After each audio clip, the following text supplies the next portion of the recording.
What's up, everybody? Welcome to the Kind of Funny Gamescast. I'm one of your hosts, Greg Miller, alongside the glue, Big Kev Dog, Kevin Coelho. Greg, I'll never forget the first time I was walking around IGN and you looked at me holding your water mug, put it down and smiled, and then just water poured down your face. And I was like, this man's a psychopath. I will follow him to the end of his days.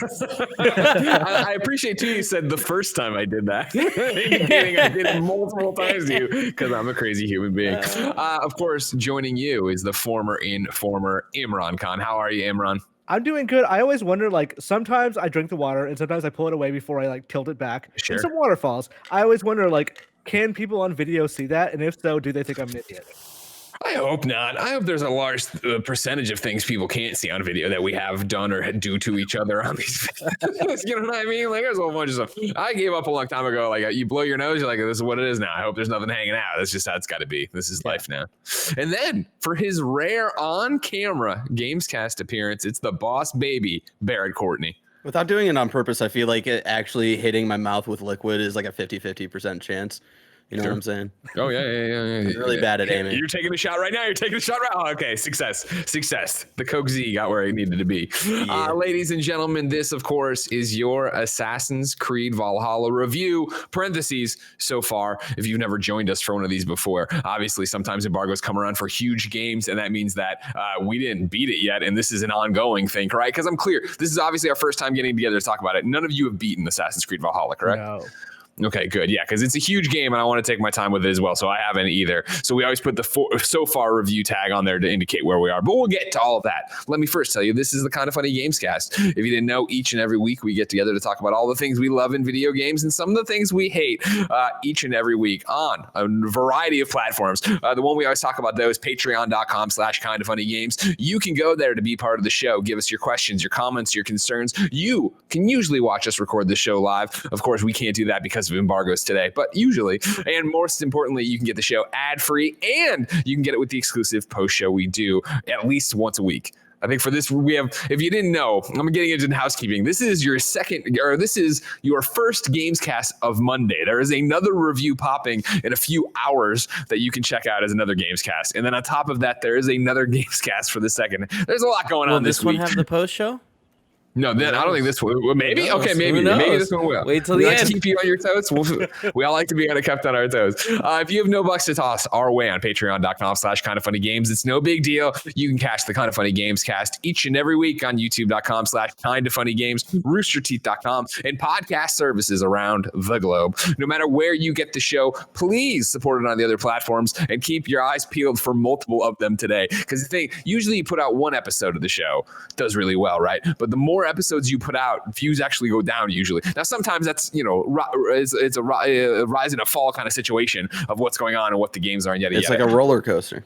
It is like a roller coaster. I wanted to say, I was saying, I want to say Rickroll, and I was like, that's not right. You saw me pull the eject. I pulled the eject. I can't remember what I'm looking for.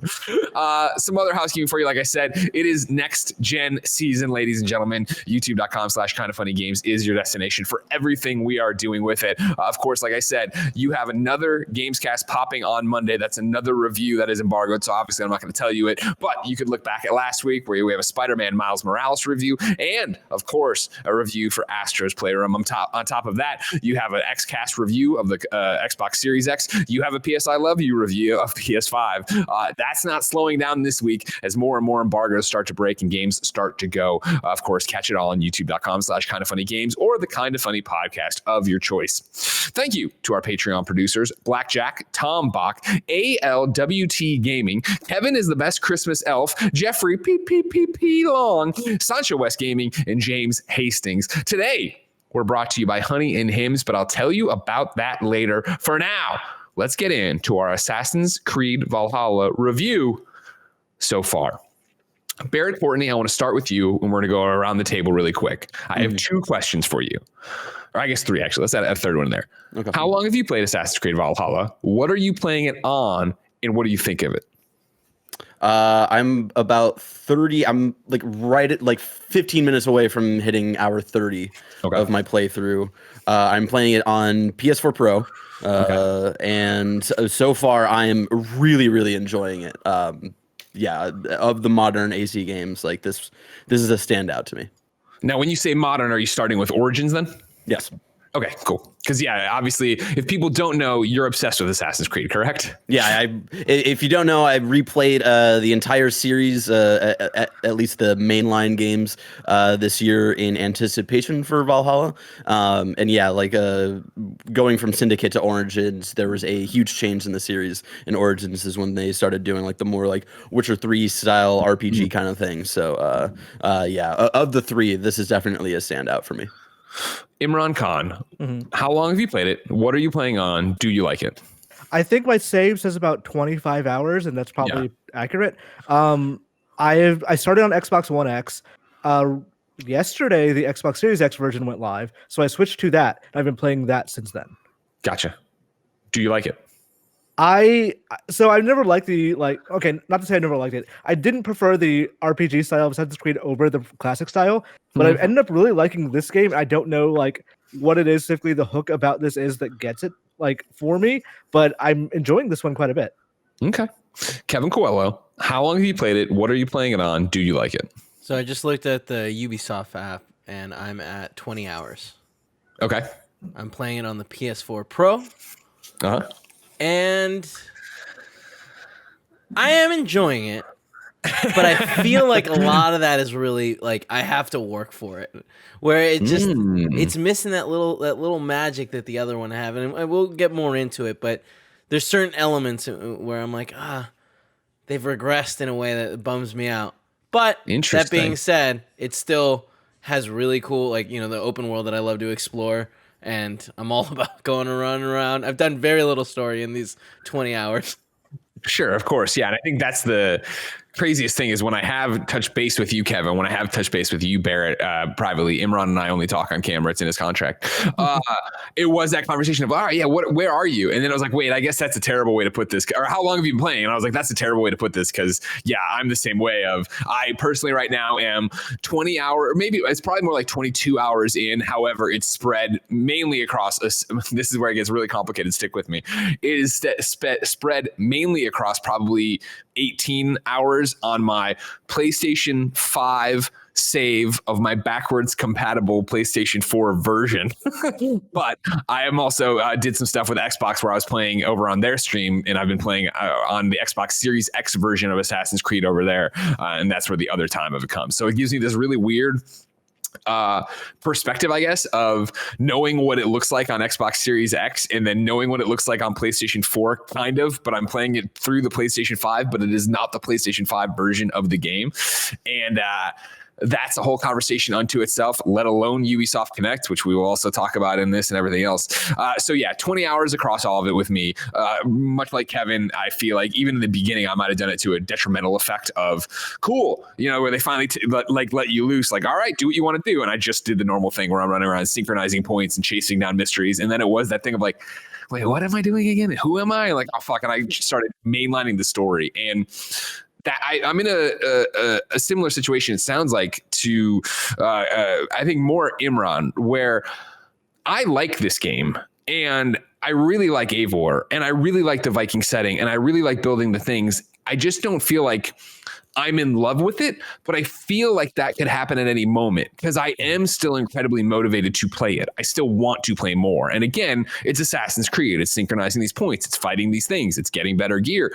And some of that they've changed in different ways. And I don't know how much of it is a hangover. Of course, Kevin and I were obsessed with Assassin's Creed Odyssey and Cassandra. Well, I was Cassandra, you were Alexios. But like, to come into this new world and be learning who Eivor is, and then to be able to switch between male Eivor and female Eivor if you want, and finding all these other customization options, like there's so much to it that more than ever, I feel 20 hours in this game is just scratching the surface in a way that I'm still wrapping my head around systems and what it really is going to be. And I think I need to tackle my playthrough in a very different way because it feels to me, and Barrett, I'd love your opinion on this, it feels to me way more RPG than Assassin's Creed. Is that fair, Barrett?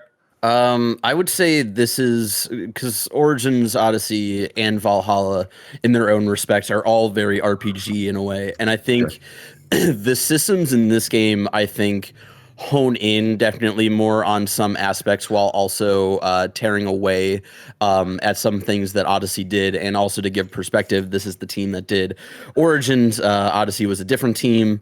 And so this definitely, Valhalla definitely feels like the proper follow-up to Origins to me in a lot of different ways. And what does that mean to you? When we were texting earlier, very top level thoughts, you had said that. What does that mean to you? I with overall systems in Origins, everything flowed so well, especially like who you were in Origins. You're like the last magi of Egypt. You're going around, you're helping people. You feel motivated to help people outside of just the main story because of your role in this world. Of course, you're going out of your way to help people because that's your job in Egypt. And it felt like, of course, it was the first game to go like full RPG. There had been RPG elements in the series before, but this like went full on Witcher. And there was just something about it that like the systems wise and like how much I felt like I was grinding in that game that never felt like I was coming to a full stop, and always felt fluid, and always felt motivating in certain aspects. Whereas Odyssey, I think there's something weird with Odyssey because as I've said on shows before, like I don't love Odyssey as much as you two, or as like I forget who reviewed it at IGN, but I remember being on Beyond to talk about Odyssey with them, and there's just something about Odyssey where it felt like a very bloated version of Origins in ways that did not feel satisfying. Whereas Valhalla seems to kind of be almost the middle ground, because like to me Origins is Witcher 3 light, whereas like Odyssey is like Witcher 3 on steroids, and Valhalla to me feels like a little more of the middle ground. While like scaling back on things, I think Odyssey really needed to scale back on. There was like a lot of things that you needed to do to grind in that game to be able to get to the next story mission that just never felt satisfying in its own right, other than like, oh, finally I'm at the level where I can get to this next story mission and not die instantly. I think there's way more of a balance in Valhalla in level grinding, and also like just world building and story building and relationship building that I just, and also really quick, like I think this is the most Assassin's Creed-y game of the last 3 games, I will say. Well, they did like reintroduce assassination in this game because like I played a decent bit of Origins, like 10 hours of Odyssey, and from what I remember, there's no like hidden blading or like there is in those games. They're just like downplayed. Like you have the hidden blade in Origins, and then like in Odyssey, it's not even a hidden blade. You just have like Leonidas's spear, and it wasn't nearly as focused on, and those games didn't feel as built around stealth as more as they felt around combat. Whereas I think Valhalla does a really good job at giving you the options to build your character how you want. There's like the 3 different, not to get like too into it too early. We're gonna get into it, yeah. There's like the 3 different like you have one major skill tree, but like they branch off into 3 different types, and there's like an assassination branch, there's like a combat branch, and then there's I forget what like the third one is like really focused ranged on. Isn't it ranged? Yeah. And like as someone who like you, Imran, like I really love like what the original games did. I was going full on making my assassination tree like as built up as I can, and like it was so fun to like unlock another cluster of stars and to see like what the main kind of ability I'll have to unlock. Yeah, exactly. The main skill that I'll have to unlock next. And it's like, so if I can jump in just to explain a bit on that, because I don't know. So we're talking about a game we've played a ton of, and I know other people have. Yes, you earn skill points now. You go into these skill trees that are laid out to be constellations. The small, like little circles on it are melee buff, resistance to this, more damage from your assassinations. Great. But then in the middle of the clusters are special moves, like, the abilities. I go into the abilities to and then I don't have it. I think like this the finisher stomp and stuff like that. I just there's like the stomp, the one that I love personally, and this is another thing that like kind of frustrated me with Odyssey and a little bit with Origins as well, is that like there's like the assassination skill that you can get that no matter how much like health a certain enemy has, like if there's like a character enemy or something that you would typically need to like maybe do like an assassin blow to in Odyssey, and then Origins typically the rest of dealing with them would have to be a fight, whereas in Valhalla there's a skill where if it's like a named character and they've got a lot of health, they like put in like a little almost like a mini game where you have to get the timing right, and if you get the timing right you can one shot them, and it's usually the coolest thing, and I feel badass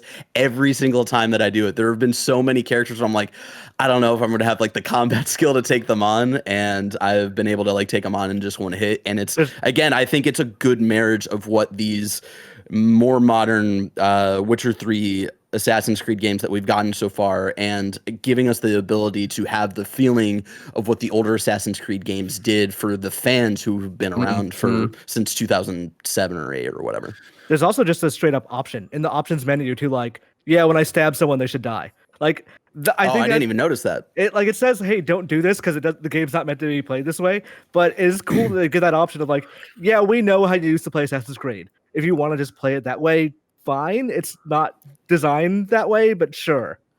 Again, that's the other thing too. Like, and this is in the weeds. I do want to double back to something Barrett said there, but like one of the things that I find impressive about Valhalla are the options and the ability to really go in there and customize obviously the character. Sure, the ability of, you can change if you want to be male or female Eivor at any time. You can also let the animus decide, so it'll go through, because it's kind of story related that the DNA sequences are over the thing. But even in options of like, all right, cool, do you want this to be a toggle or do you want this to be a hold? Do you want it to be this? And I usually don't fuck with that kind of shit, but in a game like Assassin's Creed where I feel like I'm so in those moments, I am fucking with them and trying to find the right thing.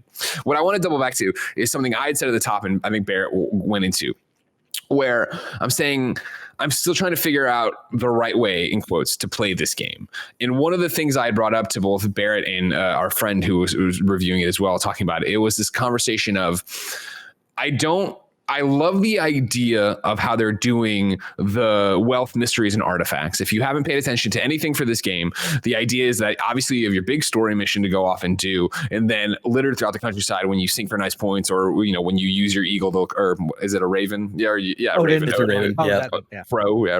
Raven up there to see. Rather than it be like beat you over the head, this is what this is. You just get one of 3 colored dots, which is white for artifacts, gold for wealth, which will be like, obviously it could be your gear, it could be the new moves you learn, because again, you're not unlocking, even though we just talked about skills you're unlocking special moves that go on your R2 or L2. That's more akin to like the combat stuff in Odyssey, where you have like the big sweeping wipe and stuff like that. Like it's very akin to that. And then wealth, and then mysteries, which are more like side quests. And what I had been playing it, I'd been going after the blue dots, which are the mysteries, which I was equating to side quests. And not all the time, but lots of times those blue dots are super short, where it's literally, I walked up and these guys were fighting about a silo and they walked away angrily and I just blew up the silo and it was like completed. And I was like, oh, this kind of sucked. Like, and I was telling Barrett, like, for me, when I played Odyssey, I would have these side quests, and the next morning when me and Jen would get coffee, I would tell them to her like they were an episode of a show. And I was like, oh, it's so interesting. And the blue dots for a lot of them have been very simple of like, oh, do this thing, or this, oh, this guy's got a bunch of stinky shit in his house, throw it out. Okay, that's complete. And it was like, oh, but what I didn't realize, I think even when I was having that conversation with Barrett, because I was kind of ignoring it, is that the way they're doing, and they've talked about that Valhalla is going to have stories that are like chapters. There'll be multiple parts to them, 2 to 3 hours. That's what you do, right? Doing those, I'm having the things I was always liking in the side missions of Odyssey, which I didn't expect. And I think I sold short early, because I am now in the main, quote unquote, main quest, having make a choice here or there. And then how does that play out? Okay, do you believe this person? Do you believe that person? Oh, okay. And that's the thing I'm not wrestling with. They've just changed the game enough that it's still my perspective on it. And even like building out your settlement and stuff like that, like as you start to do that and unlock more abilities and unlock more people, it's very interesting. Really quick. That's something like I understand, like with you and Kevin, like there was a lot of what you guys liked of like these kind of like, or Kevin, I'm not exactly sure. I know you just like playing these games for the gameplay, but I'm not sure like if you're as in love with like just like the random like side questy stuff in Odyssey. But that was something that I kind of gathered as well, is that like the way that they're structuring the side stories and the main story, I definitely prefer in this game as well. Just because the side stuff in Odyssey always felt like all right, like I'm starting this side story. Hopefully it'll help me get some XP. It's kind of interesting. Oh, it's unlocking 3 other side missions that I have to do, and then circle back to that one, and then I got to do another one, and like there were stories in those side quests in Odyssey for sure that like were cool, but like I don't feel like overall they felt like worth it to like get like story or lore out of. And then with like the main quest in Odyssey, it also like for me personally just kind of felt weak, especially how it ends with just like Cassandra's family quest. It never felt like this like full satisfying thing. There are interesting moments, sure, like here and there, and interesting relationships here and there. So touch on that for a second, Barrett. Yeah. I had to go, like, playing this game, I had to go read a wiki about what the hell happened in Odyssey, because Valhalla picks up right after, and it picks up after the Atlantis DLC, which is like insanely crazy. Of the things I'm reading, I'm like, I don't get any of this of what's happening. And like, so just a warning for people who like, if you've never played the Atlantis DLC, you're probably gonna need to read up on it a little bit, because I haven't played the Atlantis DLC, and like so far, like I don't feel like I'm like lost in anything though. Like I think I know what you're talking about, but I feel like I'm getting enough context clues from like stuff that has happened in other games to know like how that's relating. It's always the modern day stuff that way, right? Where you pop out and it's happening, and even they are like, you can pop right back in the Animus. If you don't want to talk to anybody, don't worry about it and go and be lost in Eivor's world. Yeah. And really quick, just to finish on my point, like I love that they shifted more focus into like the characters that you're gonna fall in love with and like randomly start relationships with and bring back to your village. That is saved for the main quest, and that was my thing with Odyssey, is that like neither the side questy stuff or the main questy stuff felt like really strong, and I like that they put all of their like storytelling stock into the main quest, because that's how I've been playing it, is that like I've been kind of mainlining it, doing side things around the main quest areas, and then like moving on, and like those side quest stuff like still gives fun moments and stuff, like the stuff that you and I, like just to give an example, like when you and I demoed it, there's that like random nun in a church who's like anybody who walks onto this holy land, I must kill them, and you're like, whoa, like, lady, are you okay? Like, there's all these dead people around. She's like, you walked on this holy land, I'm going to kill you. And you have to like fight this fucking nun, and it's so weird. And it's like, those are the little stories that I'm telling Alyssa. And like, they're like, the day that you and I talked, it was there was a side quest story with a main character that I was totally optional. I went into it, and at the end I was like, holy shit, this is awesome. Like, I immediately had to tell Alyssa about it. And yeah, like I just think there's a lot to chew on, and I think I like that they have saved those side questy stuff for just like the little random stories that like you can take or leave. There'll be some that are fun for you, some that are not, but I think the meat of it is in the main story, which is where it should have been in Odyssey. Kevin, is that mashing with you? How do you feel about that? I mean, I feel very much like I miss those side stories from Odyssey. It seems like, I mean, so far from what I've played, the world feels like, I don't know, that made the world in Odyssey, those side stories, I think made the world feel fuller. So like you'd remember an island because there was some side story you did there that was cool. And now I what I like to do when I start the game is I open up all the synchronization points. Like that's my goal. And man, it was so hard to do because I just don't feel like level progression is tied with like exploration in this game. Where in the last one, like Barrett, right now you were saying that that when you like you had to grind to get to the next part or to the next mission for Odyssey, in Odyssey. Yeah. Yep. I never ever felt that way. I always was way ahead. Like I remember when we did the thing, there was like everyone was like, "Oh, there's this thing where you're like 10 levels behind where you're supposed to be." And it's like I wasn't. I like literally just go into the next went on to the next mission whenever I hit that. So like it's so hard to play the game the way I like, where I'm constantly, or at least while I was opening up all the synchronization points. And what I like to do there, I also like try to find little areas where I can sneak around and like get gear or whatever it is that is or wealth.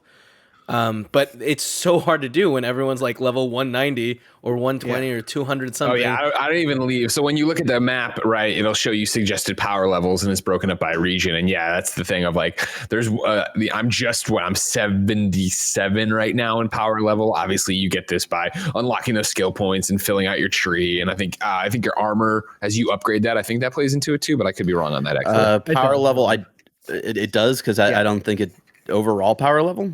Like the little number that goes up, like ticks up like 44, 45, that one. Yeah.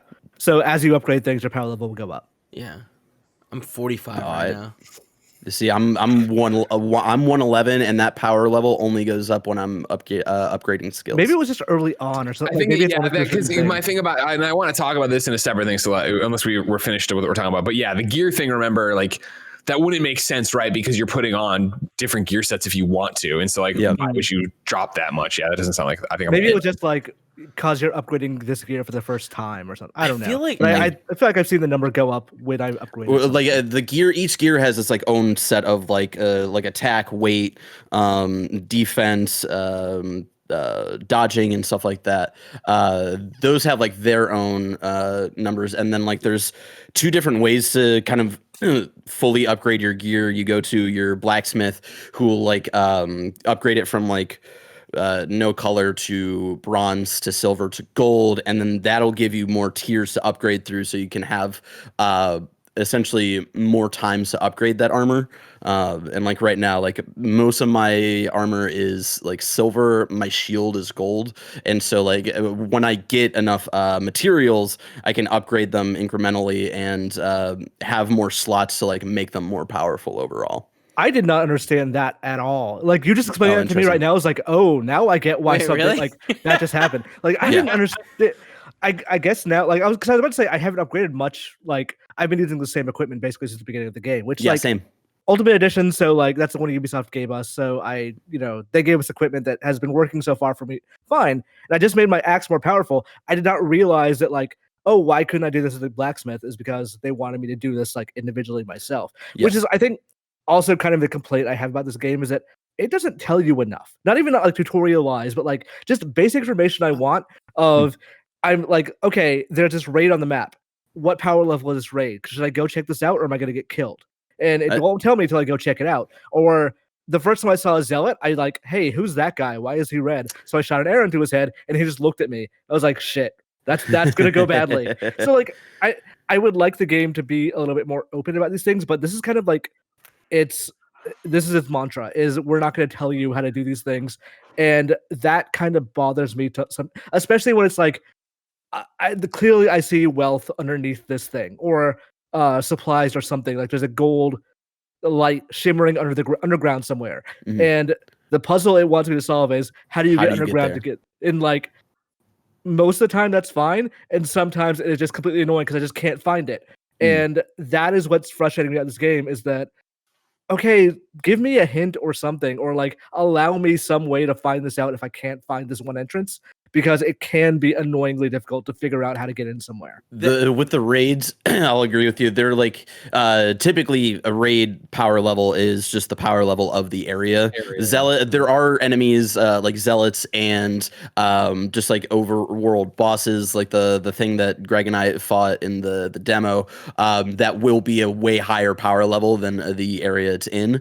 Like I went to that same boss fight in East Anglia, which is like power level 55, and I was like, oh, we did this in the demo, I'll totally be fine. And I went to it, it was like power level 238. I was like, fuck.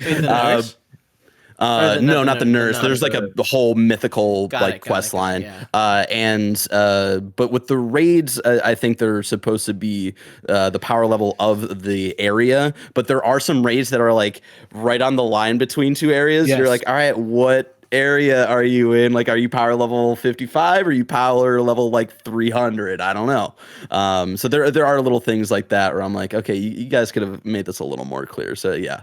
Imran, have you gotten a chance to go and look at the like tutorial tab?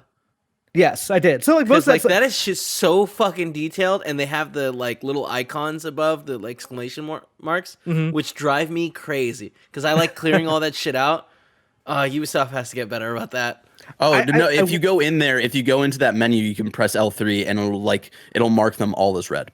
Ooh, all right. Yeah, that's good. I went into that tab to like remember how to whistle because I couldn't, and like that is a thing about the game is that every button is something, and they're like too deep on functions. So it's like, okay, this is if you tap this, it does this. If you hold this, it does down, this. it calls So it the took me horse. forever to like, the whistle for your mount button is the same. Like it makes sense. It's the That's whistle smart, yeah. guards button. Like I get it, but also like there are times where I want to go see my quest, so I press the quest button, but I held it too long.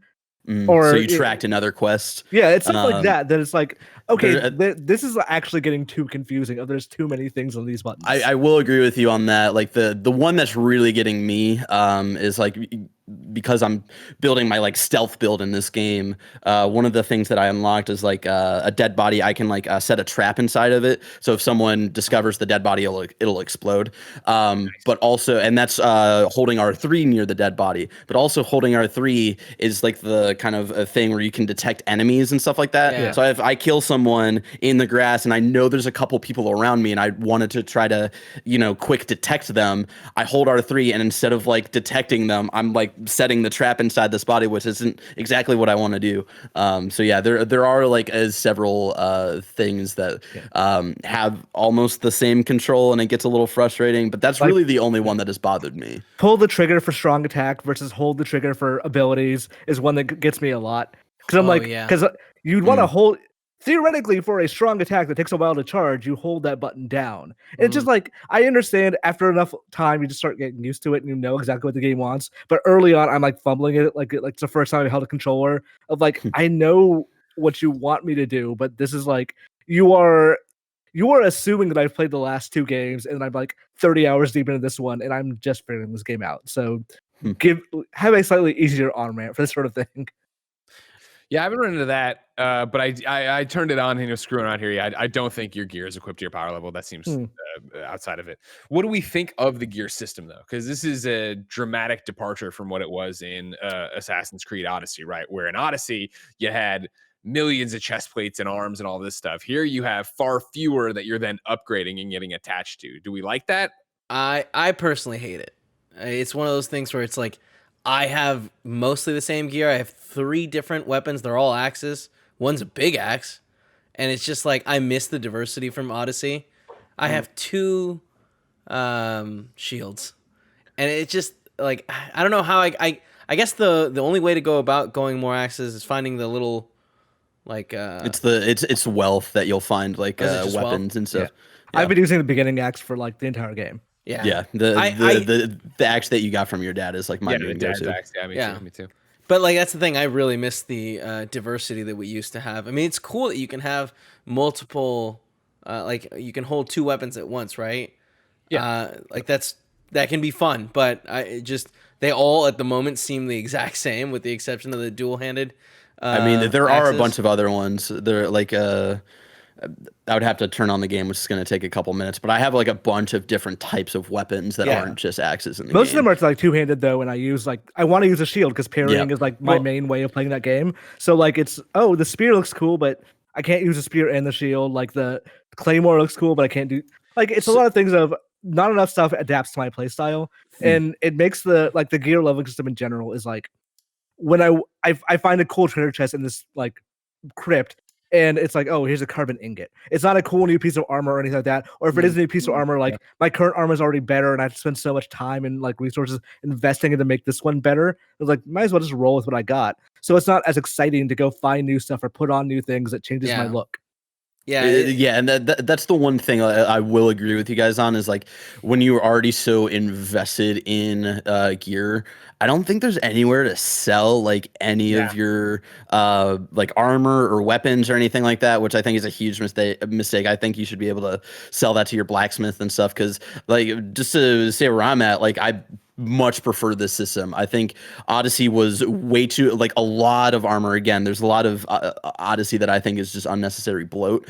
And just like it felt like you're constantly just trying to move on to the next thing. And for me, I just much prefer the system because it feels much more personal to like, I'm stoked when I open up a chest and it is like the carbon ingot or whatever, because I'm like, oh shit. Yeah. Like now I can start like upgrading the stuff that I've been equipped with since the beginning of the game even more. I just feel like it's a little more personal and just not as, again, I'm trying to find a better word than just bloaty, but it's like, man, like just with my playthrough of Odyssey like a month or two ago, it was just like I just scroll all the way down through to like find like what thing I just found to equip it and all that stuff, and like none of it Wait, felt did you like not sell your stuff?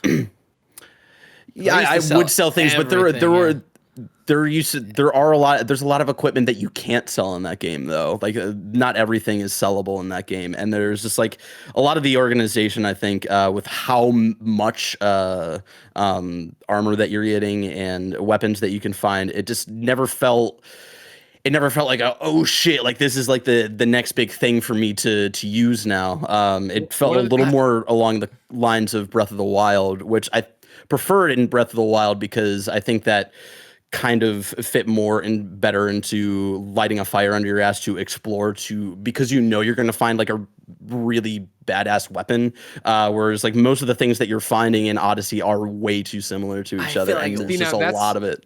For Valhalla, that's an interesting point though, right? Because I think I'm with Kevin where I miss the other gear and being able to switch out. Not so much I get all this crap and I'm just going to sell it part of it, right? But I do miss the transmog of, I had that poison set I loved so much in Odyssey, but I could, after the patch, after launch, go through and make it look like whatever I wanted it to look like. Mm-hmm. And I think that's what's interesting here, where you talked about it, a more personal thing in Assassin's Creed Valhalla, which I get, but I also feel painted into a corner with where, yep, I've committed to this Berserker armor. Again, it's the one that I think we all have probably that comes with the version of the game we got. So it's great. You have it. And I've sunk so much into it that now when I see on the map, the wealth dot, and if you discovered or talk to somebody and pay the guys who can tell you stuff on the map, when I see them turn into armor, I'm always like, oh, cool, but I have this. And I've already invested so much in this that I don't even care about getting another piece of stuff, because then it'd be the grind of investing back into it when I already want to save up to make my ration bag bigger, when I already want to save up to make my quiver, right? I feel like I feel like it's a sunk cost now in the armor I have that I'm going to keep on until everything else is upgraded, and then all right, I'll screw around with it. But to the personal thing, like what? Sorry, go ahead. Why does a ration bag upgrade take 100 stones to make? Why is that a thing? Like that is like never crafted a ration bag. I mean, just like the economy of that is like, okay, this takes like 600 steel to like make a bigger bag. I'm like, fuck it, just make another, like find a new bag. Well, I mean, like the thing is that they want to push you to like upgrade your weapons first, right? Before you have like the giant arsenal of like, what is it, 30 arrows that it's going to be, or but also like the amount of healing you can do and stuff like that. Like I've upgraded it to the point where I can heal myself 3 times now. And yeah, it is taken a while, but like every time you upgrade it, it feels significant, which I do appreciate. And that's just the thing. Like, I understand. Whoa, sorry, what were you gonna say? Sorry, I just wanted to say one more thing about it. Like, I just feel like about the whole it feeling personal in this one, it's just one of those things where it's like, in the last game, I don't remember the name of my armor that I ended up like having as like my cover armor, where it was the crimson one, and like that felt like my choice, just like Greg had the poison one.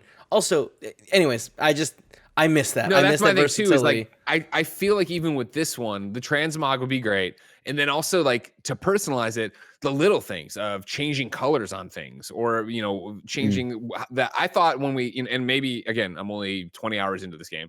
I thought when we first got to and started our own settlement, there was going to be this moment of like, cool, what color should the flag be? What should this, and like, I was like, oh, I'm going to make it my own that way. And that never happened. And there are decorative items you can put around, but even though I'm like, I only like the Odin statue, so my settlement's like 19 Odin statues everywhere. It's dope as hell. It's a good statue. It's a good statue, but it's like those little things of What's that an like, Odin statue?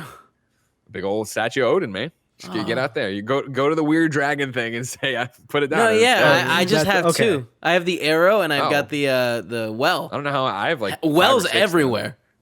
Yeah, man, All people over. drinking good water, all good water. But that's the thing, and it's like, it's a weird one because again, I don't want to, knock the game for what I think it should be, right? Like, I appreciate that they're very much like, no, this is the game, and this is Eivor's story, and this is how we're like, I get that, but it just leaves me wanting in a way of turning me off from going and explore those things. Like, I like getting the money, obviously. I like expanding camp. I like, obviously, it's a Ubisoft game, checking these boxes, filling in the wealth meter on all the areas. Like, I'm going to go for it. And, to the other point, like Imran had made, like, even when I get to a place and get stumped by how I'm supposed to get, 96 meters underground and get the thing, I really dig that. I do. And I think it's more interactive than ever on the amount of places where it's like, now you can shoot out certain sections of walls or like well covers, and like having that moment of like going around a building, like, all right, there it is, and like knock that out and come in and then unbar the door and go out. Like, I really like that moment. I will say it's great to like figure that stuff out, like figure out how to get in the longhouses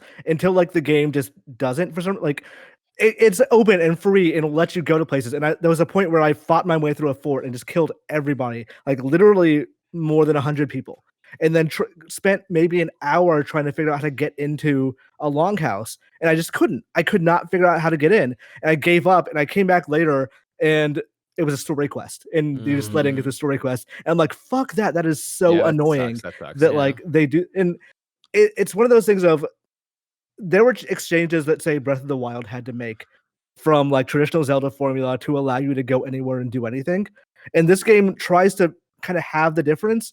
And there are parts where it just kind of breaks apart. And those are the parts that I'm like, you guys didn't think this out well enough. There should have been some solution or some thing to say, hey, don't bother with this right now. Yeah, that's interesting. Of like, I wonder like how big of a story moment it was, because it felt like even just with side quests or maybe some main quests in Origins, at least, if you had gone to like an enemy camp and taken out that camp and then like found a quest item that you hadn't gotten to yet and then like went to that quest later and it's like, oh yeah, I already took out this warlord over there. Like, it's I didn't I haven't run into that at all in Valhalla, and I'm surprised that they haven't like continued that thing, which is this was just like one example. Like there are things like you were saying of like, there's a time I made peace with a band of mercs, and then I ended up killing them all in their sleep anyway because I had a thing I needed. But then when I later like talked to brothers, when I talked to somebody later, they're like, "Oh, we should have killed them," and Ivor goes, "Yeah, I did. We don't have to worry about it." I was like, "Oh, it's cool that they acknowledge that I actually just went ahead and did that." Really quick, there's one of the systems that I thought is fascinating, and I don't know. I'll try not to say much just because I don't know where all of y'all are, but like, if you remember in Origins, there's the Phylakes, which were kind of like the mercenaries in Odyssey. Oh yeah. The Phylakes in Origins kind of just like went in their own territory, and they're just kind of like chilling out. And you could hunt them down if you wanted to when you're a high enough level. In Odyssey, it was kind of like treated as a wanted system. If you're wanted, depending on how much you were wanted, 1 or 5 mercenaries could be at you at the same time. Valhalla, there's a moment in Valhalla in the main story where like you get introduced to the Zealots and the Order of the Ancients and stuff like that, which is harkening back to stuff that was set up in Origins. And you'll naturally run into the Zealots, and because they have their like own little territory. And there's a moment in the story, and I don't know if any of you have gotten here, where I know what you're talking about. You talk to someone, and depending on how this conversation goes with this. Depending on the actions you take during this fight and this conversation after this specific fight, the Zealots that are more designed like the Phylakes in Origins, I think could turn into the mercenary system in Odyssey. So did you go ahead and prevent that or not? Because I went and prevented it, and it was one of those things where it's like, all right, you have until like nightfall the next day to be able to like essentially destroy this like kill order on you. And it was when I destroyed that it introduced me to like what the zealots like are about, and their whole like, yeah, they are really hard, and they could have all been after you. I'm like, holy shit, because I did this a certain way. Like, I wonder how the rest of the game would have been for me if I was like constantly being hunted down, or if there's a way to like have that stop in the middle of it. It just like made me fascinated because like I wanted to know one of the what big happened. things that Odyssey introduced was like choices in conversations and all this stuff. And like the relationships, hooking up with people, and there just seems to be a little more of a deeper thought into making choice and having it actually matter in the overall gameplay systems, in the story, which I deeply appreciate. I was gonna say the opposite. Like I was kind of wondering while I was doing some conversation earlier of like, does any of this actually matter? Because they give me 3 options. I was like, what would have happened? Like, would the conversation have been different? Would this person have liked me less? Because there's no like relationship system with these characters. Like, it doesn't say like they're going. Would the story mission have been different if I told Ivar to fuck off? And I don't know if that's the case. And there are like exactly what you're talking about. Some cases where the options do allow for something. There's like one where you have to like basically do an investigation and find somebody who did something. And I still don't know, even after doing all that, if I was right or not. Which was kind of cool. Like, I don't want to spoil too much. Like, it was like. See, what's fascinating about that is I did that too, and I know that I picked wrong because I saw it play out, and I was wrong. Yeah. Oh, shit. So and that led to a conversation at the table because back at once you guys go to England, you have your giant Viking house, you have this big old map. And basically, you start making alliances out, and so you put a knife in it of I'm going to go to this thing and get them on our side. And so when I did that, obviously went and did the quest we're all talking about. No spoilers. Picked wrong though. Came back, got there, and Eivor's like, "Yep, it's done." But we kind of fucked up, and it's that thing of. We have their swords, but we don't have, we have their swords, but it's not that they don't respect us. It's that they don't trust our judgment. Like, and they say it way better than that. And the woman who's in charge is like, doesn't matter as long as we have their swords. So I'm wondering if when we get to, not there, whenever we get to where I need everybody to work together, if there's going to be a thing of, that's all the ripples we're talking about. And you're leading right into something that, Kevin, go ahead. I was just gonna say, I haven't gone back to like the headquarters, so I don't know. Perhaps I get there and they're like, that was the stupid choice. What do you say, Barrett? That's leading right into something that I really love about this game is because I think Odyssey and Origins to an extent, compared to a lot of the other Assassin's Creed games, feels very daunting in how big they are. And there's something structurally about Valhalla that I really appreciate and how it lends to how people are going to naturally explore through this game, maybe not to the crazy way Kevin likes to do it, where he's like barreling through the entire world. But like, again, like I've been more of like sticking to the main story and like finding the mysteries and wealth like around those things, right? The way that they introduce each parts of the world makes it feel a little more organized. And this is probably just more of a preference thing. Like I like that. You look at the entire map and you're like, oh fuck, like there's an area that's like 365, but I never felt like I'm being forced over there yet, even at level 120, I think is where I'm at right now. The Thousand Eyes quest sent you there, and that's one of the places that I feel like is very obvious, or is very bad about telling you what you're getting into. Of like, oh, I'll take these quests, and you'll go over there and you'll like see someone like, oh, this is the person they want me to confront, and then he turns out to be level 200. Like, well, okay, I wish I had knew when I took this quest that it was going to be way too hard for me. Gotcha. Yeah, I haven't run into some of that just because the Thousand Eyes one is that the Order of the Ancients one? No, that's Redna. They're like, they give you contracts, like the shopkeepers around the world. Gotcha. Yeah, I haven't done much of that, but like at least with the Order of the Ancients side quest, like I know that's like.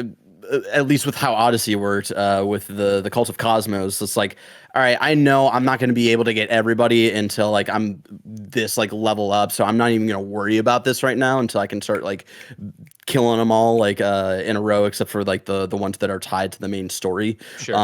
And so at least with like how it's introducing it, like the world to you, like following the main missions, I've really appreciated. Of like, all right, you're gonna go to this area and it's level 55, and you don't need to really worry about going anywhere else for now, because you're going to be kind of like leveling up fastly enough. Like I've been cruising, I feel like, with leveling, and like getting up to a certain level in like the level 55 area, where at that point, like by the time I was at the end of that quest line, all of the enemies were like green for me, which means that they're easy for you to, yeah. And like I was correctly leveled for the next area, and I just think the way that I'm playing, it just makes sense for me, and like how the story kind of like back to what I'm talking about. I think you're playing the game correctly in quotes. Yeah, the way they want you to. The way Kevin and I play and have played these games like psychopaths, play Ghost of Tsushima like psychopaths, where we want to clear everything and sync everything.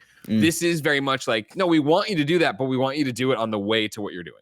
So you see it over there, and you ride your mount, and you go bing, ding, ding. And you can see it with the way they like the level breakdown is set up, where it's not like, oh, okay, as you go up, the levels get higher. No, it seems random, but I'm sure if you looked at it, there's a path where you're gonna follow that path depending on the it's kind of like, because you start in like almost the center of England, and then it branches, and you're like kind of just like taking over in almost like a spiral. Sorry, I was just gonna say real quick, because I want to talk a little bit about the mercenary stuff, because we moved away. I'm really curious. Like, sounds like I should try to avoid that mission, because I loved the mercenaries. I killed 128. I just checked in Odyssey. So like, they're all at least like. What I've seen so far, they're all like level 90, and by the time you take on that quest, you're probably like 50 or so. So I don't know, like, if you didn't burn it, what would have happened? Like, would they have been more to your level, or would they have been a different type or whatever? But like, I'm really curious what does happen. So if you want to, be our guinea pig, level Kevin, one that I've run into is 90. Man, I want to say no. I guess I think they're all 90. But I fought one for so long. I got so close to beating him, but I was level like 20, so I had no chance. The one thing I will say that's frustrating about that system with the Zealots is because of like I was talking about like the dope assassination upgrade that I got earlier. I tried to one-shot one of them, and it like that option didn't come up, and I was like, well, that's kind of lame that you're like holding that back to like there's only specific like enemy types that you can't do that with, but like a main boss and like a main mission I can do that with. Like it feels very selective, and I do find that weird. But the last point that I wanted to make with this whole like the way they introduce each kingdom, like I talked about like why I liked it gameplay wise and like the leveling up system, but the other reason I'm falling in love with this game is just like the story itself and the main story, and like each kingdom you're going to feels like its own season of the series, right? Like I'm going into here, I'm getting invested in these characters, and like we're spending enough time with this like new small cast of characters that live in this kingdom to be invested in like what they're going through. They're one of their inner circles is betraying them. The other one is trying to get married to a Dane, but her brothers don't like him. I'm terrible with names, so especially with these complicated Norse names. Exactly. So, but no, you're right. Like I feel like again, to playing it wrong, like this is the way to engage with it, because I am having those exact moments you're talking about, where I'm like, oh, I love Soma, or oh, the Young King, or all these different things of like, I remember them, and I'm stoked I had those experiences with them.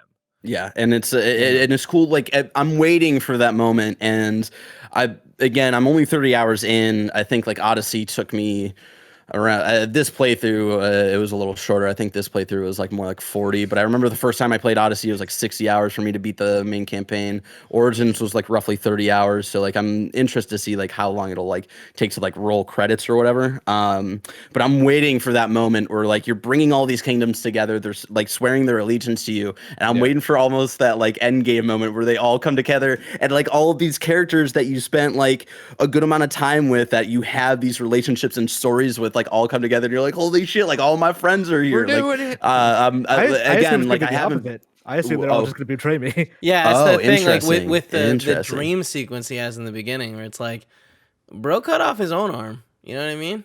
Yeah, and like with that stuff, like with the family stuff, again, not getting too into it, but like there's a prophecy going on with you and your kind of sworn brother that's going on, and I hit a really interesting point, not just interesting in like the relationship with you and your brother, but also interesting in like a very, very nerdy Assassin's Creed lore standpoint as well, which I think this game plays with a lot with. And that's something that like I don't think any of these three recent games have done poorly, even though people who like to hate on Odyssey because like, oh, you're not even an assassin, it's like barely an Assassin's Creed game. Those people obviously didn't play those people obviously didn't play Odyssey because like story and lore wise stuff, like there are some really cool implications of like what the Isu have a hand in, and same with Origins. There's just some really cool stuff that I'm getting to, and I can't wait to see it through.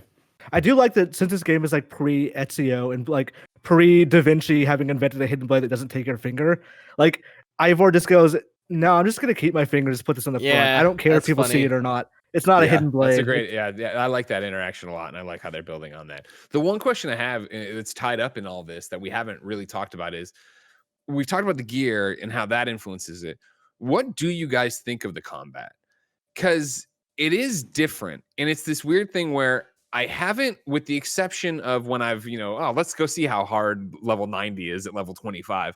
I haven't felt challenged by it. And I think that it plays into what the story they're building of like your Eivor. For me, it's, the axe and it's the shield. And I barrel into these situations, and in raids, right, there's tons of people, but you're usually trying to get the goods and do the thing. It's not about killing all them all. And so I get into these situations where I'm fighting dudes and I'm just cleaving their heads off and their arms off. And it feels powerful and it feels cool. But then in some ways it also feels mindless, where I'm not super, I like it. And then there'll be somebody that I do need to parry and I do need to fight. But I feel like, and this is early in the game, in the grand scheme of an Assassin's Creed game, I'm not finding those things where I have to parry that much and really fight that much. Yeah, it's for me, it's like, it's baby Dark Souls. Like, because Assassin's Creed has such a, let's say, generous relationship with button pressing actually having a correlation with the action you're taking. Like the windows have to be so large, so like I can hit the parry button and like a second later it'll still parry. So I've just been playing. I really had to get used to that timing with the parry, because I feel like even Odyssey had like a more tight window with parrying than this one. So like it really threw me off, where I was like, how early or how close am I supposed to do this? It's wild how early you can do that parry. And it's so powerful. Like parrying just destroys I think spearmen are the only ones I actually have any problem with, just because I've never bothered to learn how to figure them out. But everyone else has been like, oh, this guy's winding up for like 3 seconds for this sword attack. This is gonna be real easy. It's like hit. He's out of stamina. Now it's the stun lock or the stun attack, which also gives me my health back. So I'm basically just never dying.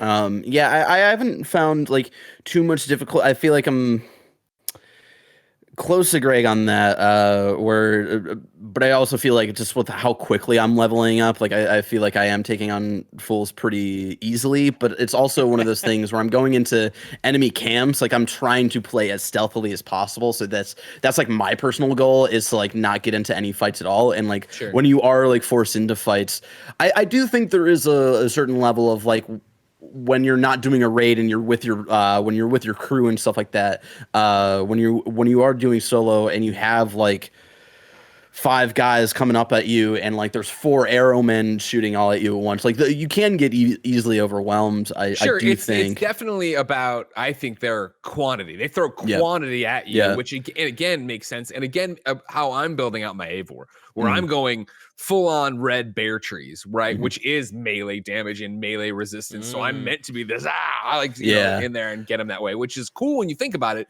but then gets into these situations a bit where it's like, all right, well, I'm just gonna for me in the stealth thing you're talking about, right? I don't have that perk, and so even when I do be stealthy, it's always when I am stealthy. Greg do be stealthy though. I do be stealthy. Before this, right? I would stab them, but then it leaves that little bit of health on them. Right. So they get stabbed and they get up, and then everybody's alerted, and it's just like, and I'm just fucking tearing people apart, and it's cool. Yeah. And I like where we're going with it. It's just this weird thing of like, oh, I'm not with, I just got to where we did the demo, and there's that we talked about him before, like the fisherman who wants to go to Valhalla, but he's like Thorson or whatever, and he's like fucking 90 or whatever, like. Yeah, he's crazy. He's a challenge. Those kind of like bosses are challenges. Yeah, the bosses are always fun. Like when you don't have, for me at least, when you don't have the opportunity to assassinate them, like those are always fun. For me, at least feeling wise, for people who have like played a lot of the games, at least for like, there are little tweaks here and there. It does like. It is almost the same combat system as Odyssey and Origins, but stick with me. I don't know if maybe Imran will understand.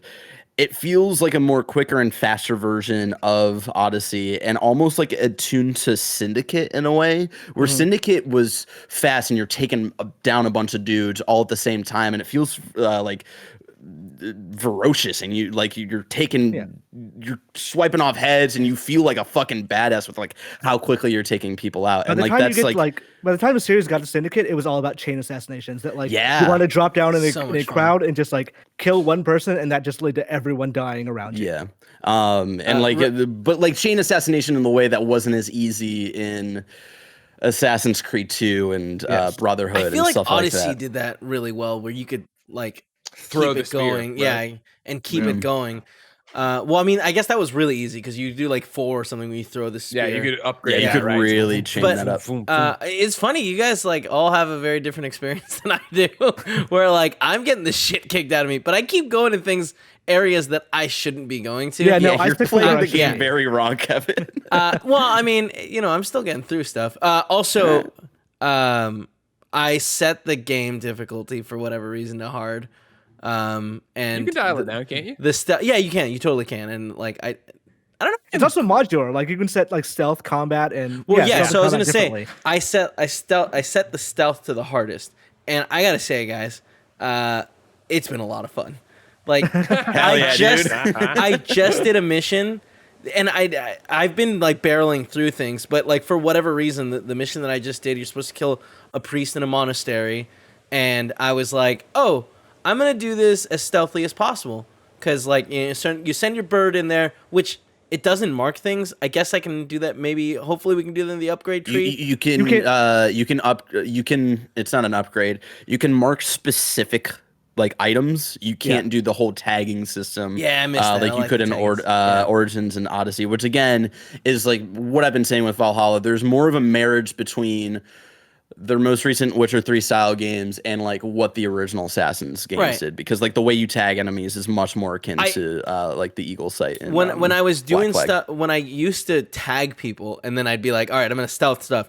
That didn't actually mean like sneak in. That what that meant was like I was gonna quietly kill everyone and clean the area and then go in and get my big kill. But this time, what I did instead is like also I've been through a lot of monasteries, so I know that like, oh, on the tower on the left side, there's always a window you can break. So I went in through that window, walked over the little catwalk. That's not what it's called. The the little rope. Yeah, the beams. And I looked down. And I was like, all right, well, I'll just. And then you get the cutscene. The cutscene ends. No one's noticed me, so I just climb back up and I walk out. Walked out. Again, you feel so and it's just badass like, when you oh, do that it. was You're cool. like, That was exactly. That was the most assassin I've ever felt in any of these games. Also, I really wish that like on raids, like they let you do that stealthily, because you can't. Like you require an army to come with you to break open doors and like lift open treasure chests and you all can that. start going in there stealthily, and then you call the raid, because that's something I accidentally did in my when we demoed it. Like I went into this town you could raid, and I did like all the prerequisite things like stealthily, where I like stole the key, opened up these doors and stuff like that. There are chests that require you to have like 2 people to open because they're so big. So like when all that was prepped, I was like, all right, cool, blow my horn, and like all my people came through, and then like we raided in like a minute, and then we got out, and it was fucking dope.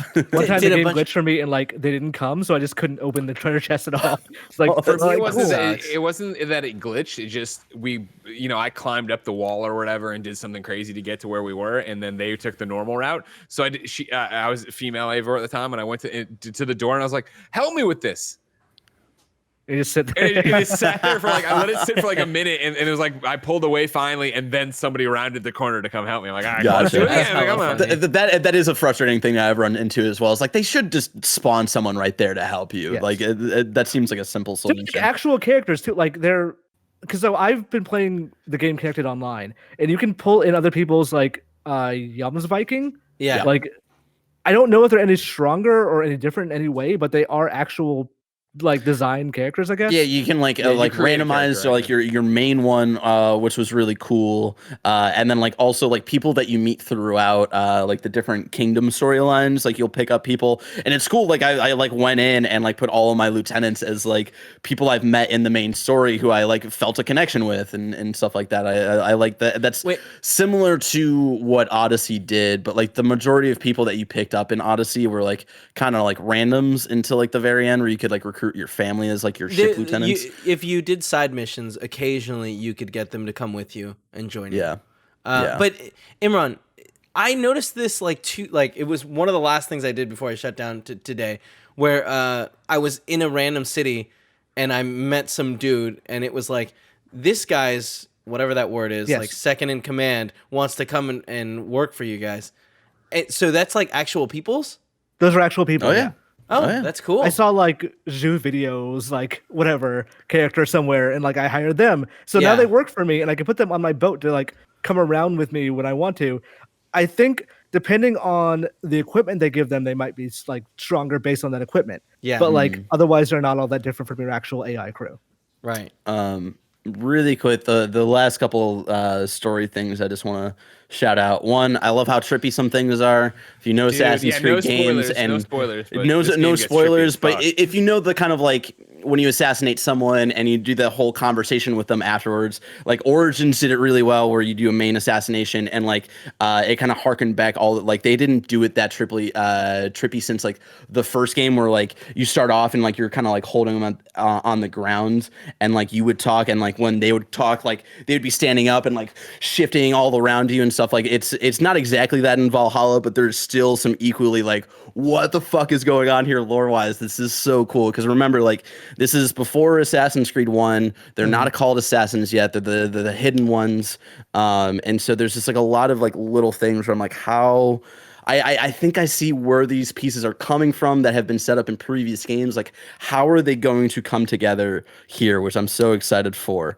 Wait, so this is before Assassin's Creed 1? Yeah, about 100 or 300 years before. This is Assassin's Creed. because they're still called the hidden ones. Assassin's Creed 1 is during the Crusades. The first Crusades? The last one.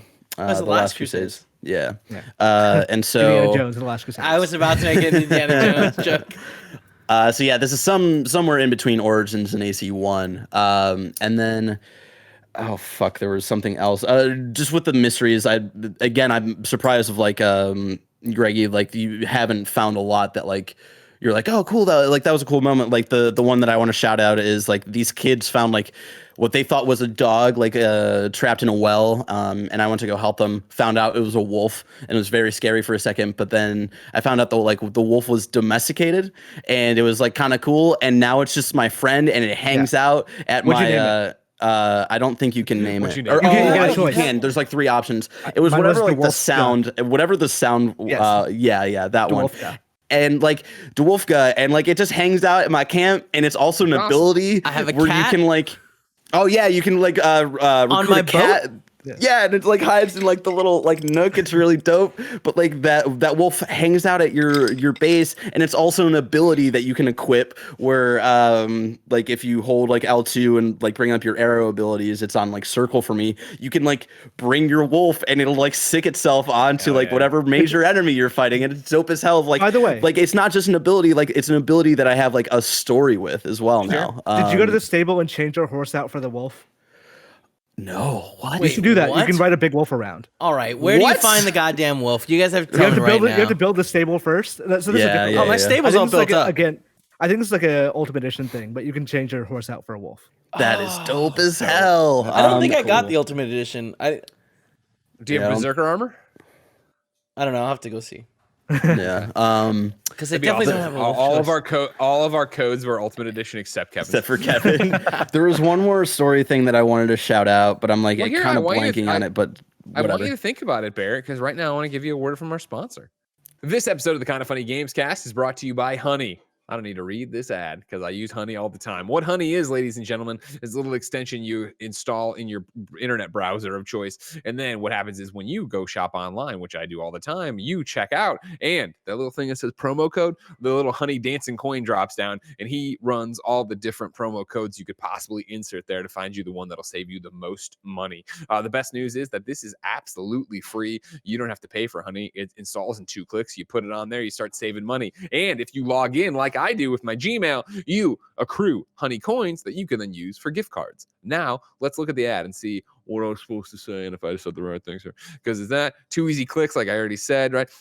When you're checking out on one of its more than 30,000 supported sites, Honey pops up and helps you do the apply coupons thing. Seems like I nailed it. I love it. Honey has found over 17 million members, more than $2 billion in savings, and Greg Miller is one of them. Honey supports all kinds of retailers, from tech and gaming sites to fashion brands to even food delivery. It's simple. If you have a computer, Honey should be on it. It's free and it works with whatever browser you use. You can get Honey for free today at joinhoney.com/kinda. That's joinhoney.com/kinda, so they know we sent you. Thanks, Honey, for supporting today's episode and saving me, Greg Miller, a lot of money. You are fantastic. Our next sponsor, of course, is Hims. You know forhims.com because Nick and Andy use it for their hair loss treatment. They noticed their hair was thinning. They went to forhims.com. They talked online on their own time to a doctor. It was all private, confidential, and great. Today, however, Hims is here to talk to you about ED. A lot of people, of course, have erectile dysfunction, and guess what? They're embarrassed by erectile dysfunction, and guess what? You shouldn't be embarrassed about ED. You should just do something about it. So don't be embarrassed to call somebody, book an appointment, do whatever. Go to forhims.com. You can go there, and you will talk you online. Schedule the appointment. The appointment happens. You talk online to a doctor. If the doctor says it's right for you, they prescribe you well-known generic equivalents to help you treat the ED. It is shipped directly to your door. It is in a package that is completely discreet. You don't have to worry about it being embarrassed or anything. Even though you should never be embarrassed, you should talk to medical professionals all the time. That's what 4Hims is for, making the conversations you don't want to have that would, keep you from having them easy. And you just do it all online and don't have to worry about it. Again, I just won't lie to you. I just crushed that ad because, again, I know all about 4Hims because we've been talking about them for so long. They've been great to Kind of Funny. Thank you very much. Try Hims today by starting out with a free online visit. Go to forhims.com/kindafunny for your free visit. That's forhims.com/kindafunny.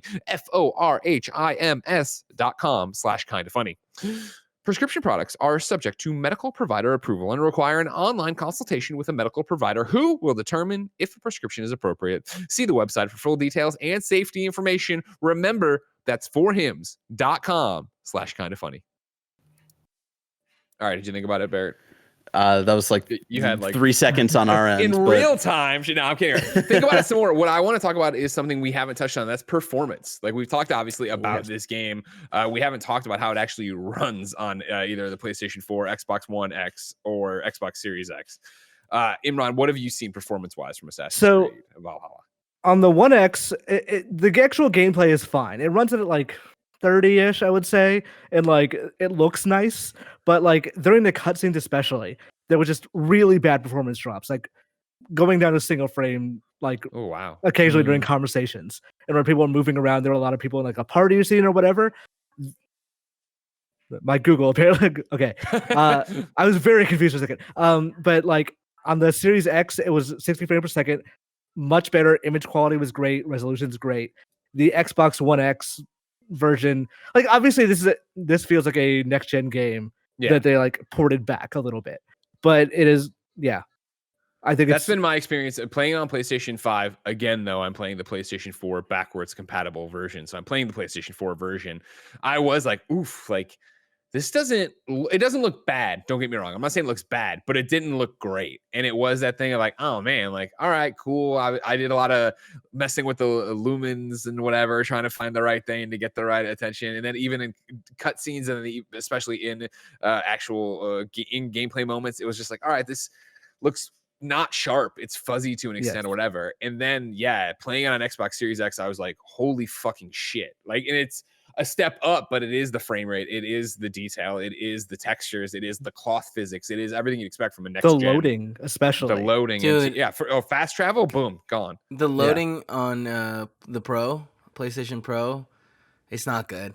Things take it's a really long bad. time. It They was. take a I long timed it time. out for fast travel on the Series X. It was about 5 seconds to like I from can't when wait you for next when you- gen. Kevin, when you we're click so the button close. to when it like insane. loads up like the stats of like wealth, mysteries, all that stuff. Yeah. That's so cool. Yeah, I'm fast traveling right now to another section of the city, right? It's like, I'm on the Pro. My main gripe is the loading times. I haven't dealt with any like frame rate issues or anything. The one time I crashed, I think like right before it crashed, there were some like frame rate issues, and anything that was like really obvious. I think the game only runs at 30 right now on the Pro, and like I haven't noticed anything like super crazy. But I had like that one really framey area, and then it just like kicks me out of the game entirely. But for me, is like I think the game is really pretty. I think it's on par, or maybe a little at least comparing the PS4 Pro version of Valhalla to the Pro version of Odyssey. Like I think it's a slight step above Odyssey, just with like the details and environments and things like that that like really stood out to me. And like I think the other thing that really shows how pretty it is that there's a much more, I think, diverse landscapes throughout this game. You start off in a snowy area, and then once you get to England, you're more in like a woodsy type of area, and then there's like swamp areas and stuff like that, and every area that I go to, it's like all really pretty in their own right. Obviously like swamps are ugly and shit, but like I was really impressed of like how cool, like the detail of everything I was really impressed by. And I think because there's a diversity in landscape, it really shows off like how pretty the game is, even on last gen consoles. It's kind of a diversion, Barrett, and I wanted to know. Occasionally, I will like run through an area and it will get smoky and smoggy, and then like Ivar will say something like, "Oh, this land is cursed." What the hell is that? Oh, so you got to find the cursed artifacts. There's cursed artifacts in there, cleanse the lane. So it's like this poisonous gas that comes up, and like there's like usually like a skull that's like looking all evil and shit, and you can like press your R3, hold down your R3 to like detect it or whatever, and then you like take it out with an arrow or hit it with your axe, and it'll like clear the cursed area, which hasn't really like built up to anything. I thought there would be more explanation for it, but like it's still like a cool little like, all right. I'm not sure, but I feel like in the first in Norway, like there's near your little village, there was like a crazy dude, some guy being like, "Hey, there's a witch here that like cursed my wife or something." You go and like you can kill the witch or not. I don't know because I just killed the witch by accident. Maybe. Yeah, but like then he said something about the land being cursed, and I was like, all right, I don't know what the hell this guy's talking about. And walked away. That's cool. And it's like totally now I kind of want to go back and see if that's. It might not be that. It might just be part of the dialogue that they had, but I'm curious if that's what that was, and I didn't know to look into it. And that's the thing where like that's another thing of like I like that the mysteries are actual mysteries, and I don't mean like that specific one, but I mean like you don't know what you're gonna get when you run up on them. Is it that? Is it to find you'll see a symbol, a sigil, and then you have to make it in there to get a skill point to like or like the building the rocks and stuff like that. Yeah, very relaxing, by the way. I would say like they classify fighting as mysteries, which is like weird, but fighting super cool. I really love doing that. I love the fighting, and man, it pays off. Thank you. If you don't know, this is the battle rap that they were talking about ahead of time, where you go tit for tat with somebody, and you have to pick the right thing that has the right cadence and the right rhyme. Yeah, and like some of them are like really obvious and easy because like some of them will give you options. Yeah, some of them will like give you the obvious option of like this is the only one that actually rhymes. Yeah. But like I was not when Greg and I demoed it. Like I had noticed when I had done the fighting, I was like, oh, my charisma went up, and that has actually like helped me a lot with like main quests and even some side quests where it's like, all right, I'm charisma level 3, and like if I didn't have this, I would either have to like pay or fight them, and the obvious answer would be to fight them. But I've been able to like do some like peaceful like walking away from like a priest who has a key that has to like unlock this prisoner and stuff like that. Like it's been really cool how that kind of like sinks itself into the full-on systems in the game. Yeah, 100%. And I also adore the drinking game like that. Like if when I come to a new town and you'll find somebody who timing. There's the little stein or whatever, the horn they all drink out of, and you can go there and you challenge somebody and you bet money if you can outdrink them, and there's a mini game to it. And then it's the first thing I do whenever I find a new area. I accidentally challenged someone during like a raid, like as we were raiding that village for the first time. So like we were drinking and like all these people were like fighting around us. That's hilarious. I did one like right before a story mission, like it was like right next to like the next quest, and like when you go over like when after it, you like walk around and you're drunk. So I'd like started this quest and like things were still like filtered like in and out, and it was really funny. One complaint that I have about the raids is when you do a raid at a monastery, at the end of it, it's like you got all the wealth, but I feel like sometimes that doesn't happen when you're going to kill like I don't know the like little like soldier camps or just the cities. Sometimes it doesn't give me the little like wealth acquired. Yeah, it never confirmed. Also, I think maybe once it confirmed for me, and every other time. Well, because there's specific locations that are like specific raids. You can technically raid like any area. I think like like little towns that are across. It has like the Golden Barrel. I think that's a raid spot. Yeah, but like there's like a fortress that I did in like the England, like towards the top, that was like level 20ish, and I once I was done, like I didn't know I was done. Because like I had done I guess unlocked everything, and I was kind of like, "Is that it?" It'd be really cool if it told me that was it. Yeah. Anyways, yeah. There was one raid that I just had to give up on because I couldn't find the last barrel. Like clearly, it was one of those. It was the underground. I just didn't know how to get under there. It's like, I just give up, and I guess I'll just raid this place again. You know what's a weird thing about this game story wise is there are times you meet Danes that are like the game tries to position them as evil. Like less good Danes because they're, I don't know why, but like also we're bad. Yeah. We are also killing a bunch of people and like, so that's raiding and doing stuff. It's funny because I feel like during not the whatever the E3 equivalent conference was this year, where they did a couple of Ubisoft forwards. Right. They came in and they were like, we're gonna show you that like people's perception of what Vikings are is off, and it's like no, it's not. They literally came in and like.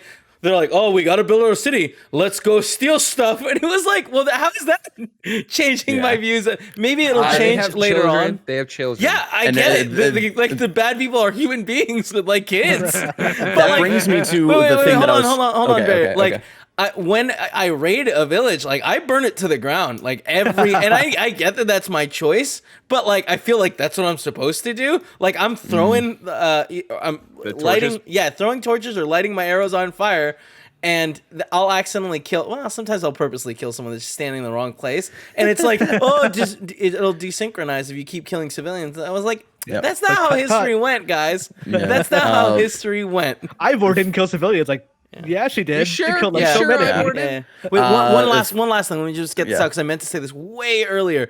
Yesterday, Greg, you did a stream with Xbox where you played the game. One of the developer videos, they were saying the two-handed weapons, you can get a skill to use them one-handed. So, really? Imran, what you were saying, it seems like there's a solution to that.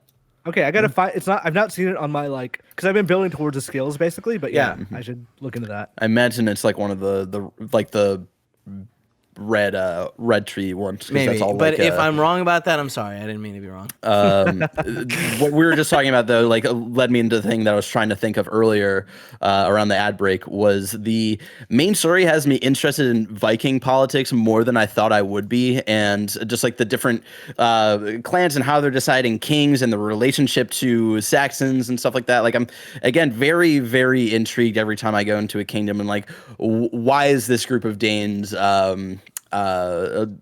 considered worse than like our group, like, right? They're all assholes, though, right? Like their goal was to be like, hey, these guys aren't as bad as history's made them out to be.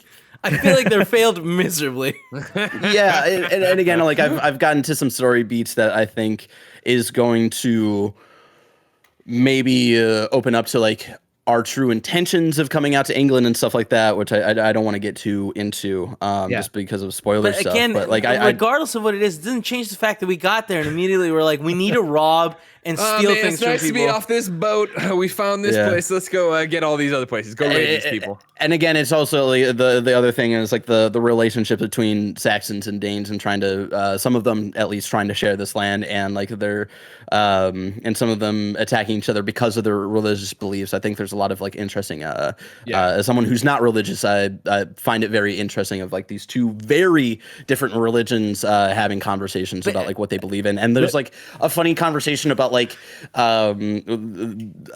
you're with your Vikings and they're talking about like the cross, and they're like what is he gonna do like really on funny. that cross and stuff like that. It's why really have the device that killed your lord? I think that's really funny, exactly. right? Like why is that what you honor? So good. I feel like all of that is like, it's all interesting stuff, but it doesn't change the fact that like when they first get there, they're like, hey, you know what? They keep their money in churches. Let's steal from the churches. It's not like a philosophical thing. They were just like, that's where a lot of gold's at. Yeah. There is like the one lady who knows way too much about English politics, and I'm positive that, well, not positive, I'm relatively sure she's just Cassandra's model, just reused again, because it's almost exactly the same. Yeah. That's funny. Well, one of the things I wanted to shout out when we were talking about this, me, playing on Series X now after playing so much time with PlayStation, one of the things I think's amazing, and I know they've talked about it, but I didn't understand how it was going to work, was Ubisoft Connect and how you can, upload your save and share it all on, cross-platform. You can move it around. I had been looking at Ubisoft Connect's on our things. Obviously, we have the game before it's out, so like a few different things in like the menu and the minutia of it aren't working yet. And so I've gone into Ubisoft Connect, and some of it doesn't work. And I had been looking for where you upload your save, and it was nowhere to be found. I was like, no big deal. Because when you go in and make your manual saves, there's on PlayStation, there's the one with the little cloud next to it that has it. And I'm like, oh, so this signifies that this one is the one that is. I was like, is this? The game is picking which one it saves for cloud storage on PlayStation. This is the one on my, that's being backed up to PlayStation Plus. Is this the whatever it was? And so I was floored to turn on the Xbox Series X, start a new game. And when I went to save that, go in there and see the cloud with my save from PlayStation. Like it's all automatic. That's really cool. Like that shit's all through your Ubisoft insane. account. That's really cool.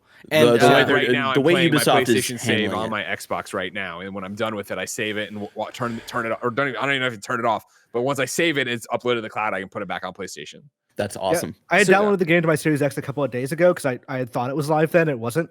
So like when you guys told me it was live, I just turned off my Xbox One X version, then turned on my Series X where it was already downloaded, immediately booted it up, and there was just my save from Xbox One X already there. Just immediately started. Like, all right, cool. Next gen is so cool. Very cool. What's so next gen all about, Kevin? It's convenience. That's right. One last thing about the combat that I forgot to talk about. The one thing that is constantly frustrating with the combat is the lock-on system.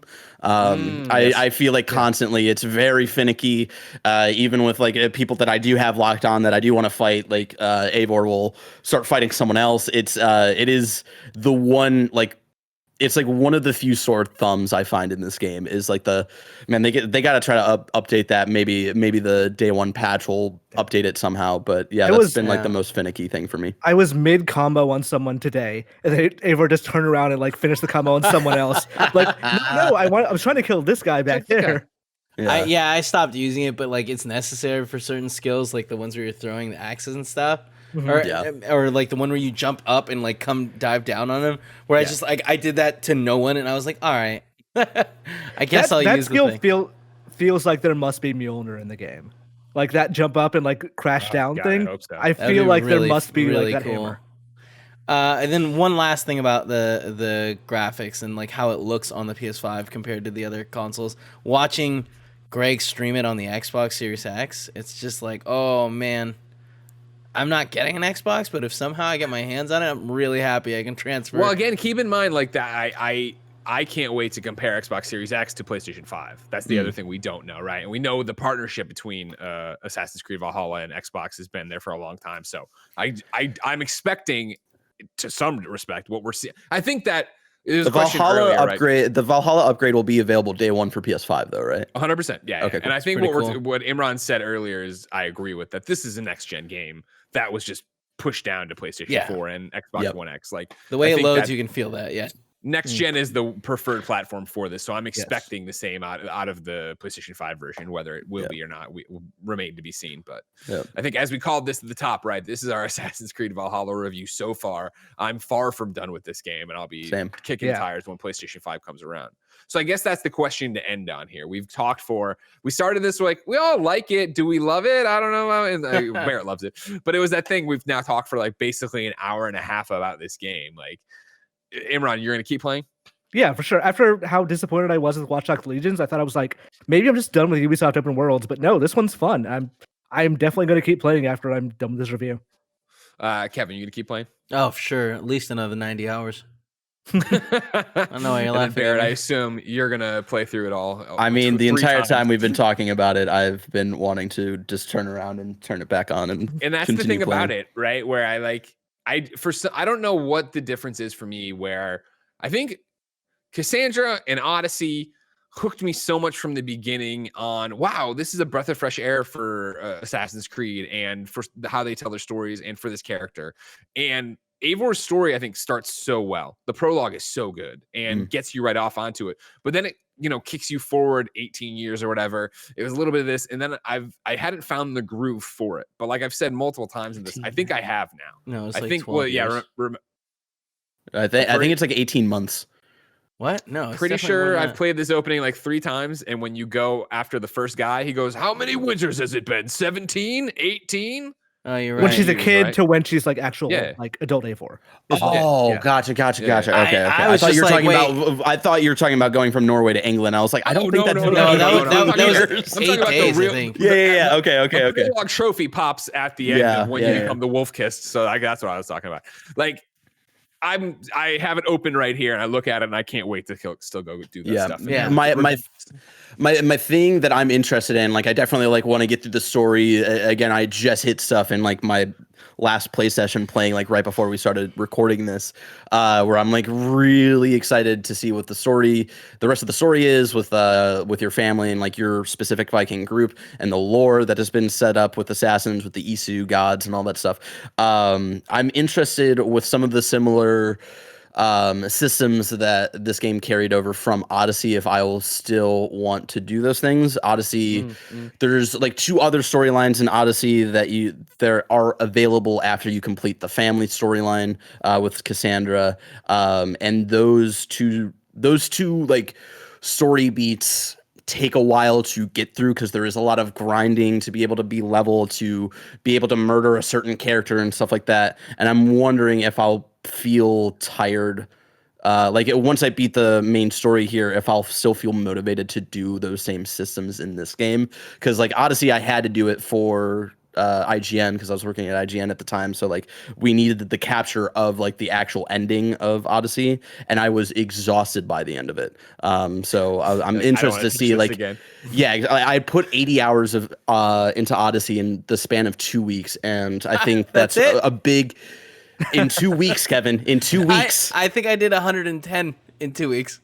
I had to stop myself. Right. This isn't a competition. No, I'm just saying. Right. It was a very addicting game. I was staying up till like 4 a.m. every night. It was bad. Yeah, same. So I'm just interested to see if like I'll still feel motivated by the end of the story with those same kind of systems of having the assassination tree up with the Order of Ancients and trying to like take off like each group from each tree and stuff like that. So we'll see. Ladies and gentlemen, that's our review so far of Assassin's Creed Valhalla. What do you think? Let us know in the comments below. Remember that this is the Kind of Funny Gamescast. Each and every week, you get a brand new episode of us talking about the things we love and don't love in video games. You can catch it on patreon.com/kindafunnygames, where you can write in with your own questions. You can watch us record it live. You can get it ad-free, and you can get it with the exclusive post show we tack on when we're not doing 3 episodes in 1 week. However, if you want to toss no bucks our way, it's no big deal. You can do just that at youtube.com/kindafunnygames, roosterteeth.com, and podcast services around the globe. I'm sure we will all be playing Assassin's Creed for a while, so you can look forward to Kind of Funny Games Dailies, Gamescasts, and every other video game podcast we do under the sun, talking about it in some respect. But until next time, it's been our pleasure to serve you.